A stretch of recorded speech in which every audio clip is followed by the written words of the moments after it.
We all know that problem. You want to breathe in some sweet, delicious air, but somehow you always mess it up and breathe in pure hydrogen instead. It is simply not good for you. You know what happened to the Hindenburg, and that didn't end quite well.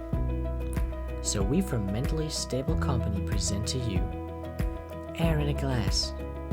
It's perfect for breathing and easy to use, and you can carry it around with you all the time.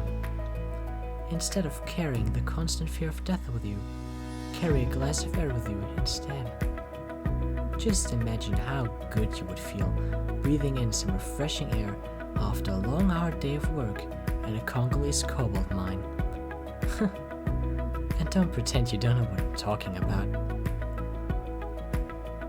Air in a glass does also not contain ammonia, bleach, or cyanide. Stop being mugged and mock yourself some air.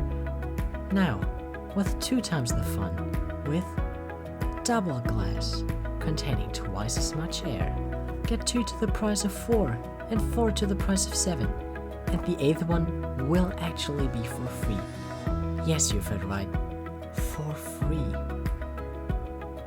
There's no life after death, but there can be some refreshing air in your life.